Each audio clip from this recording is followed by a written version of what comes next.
People that live over here in Granger know what goes on over in Georgetown and Round Rock and Austin, but a lot of those people over there don't really know that this goes on over here still. All right, we're going on your block this morning to a small Williamson County town many of you might not have visited yet. Well, Granger is located about 20 miles east of Georgetown, and this town is holding on to its roots, which date back to 1882. Jay Wallace shows us what makes this town so special. You know a little bit of what everybody does. You know, you know one another, you look out for one another. At the end of the day, everybody feels like family, basically, and we're all, you know, a tight community. Knowing the difference between a city and a community, it's a distinction you know when you see it. Just as every brick on Davila Street was hand-laid by the people who created this town in the late 1800s, this city is built on its past. There's a lot of history here. Just look at the Granger National Bank, a business that started at the wrong time, right before the Great Depression. We survived the crash of '29. And they did so by putting out a big table here at the front of the bank, taking all the money and gold coins out of the bank's vault, and just letting it sit there on display. They opened all the drapes on the windows, and the customers came up, looked in the windows, saw the table with all the money piled on it, and decided that the Granger National Bank was okay. This is just one of the many stories you hear about if you spend time in Granger. And the people you'll hear those stories from, you might notice some similarities. Distinct Czech last names. Monica Stajonic. Elliot Boslov. Sharon Trebanka.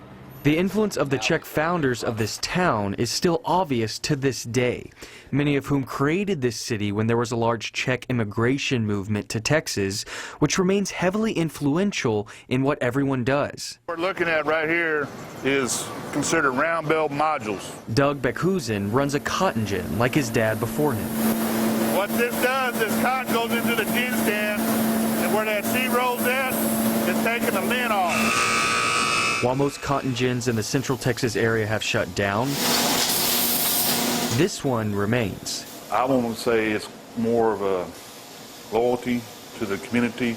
They like to keep this gin running. You can also find a loyalty in how people eat.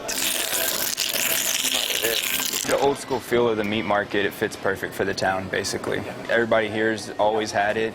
So while many of these Granger natives work a Czech life, eat Czech food, some still speak Czech too. And Dobrý den means like good day, and Vítem vás means welcome. So it would be Dobrý den, Vítem vás, welcome to Granger. Welcome to Granger.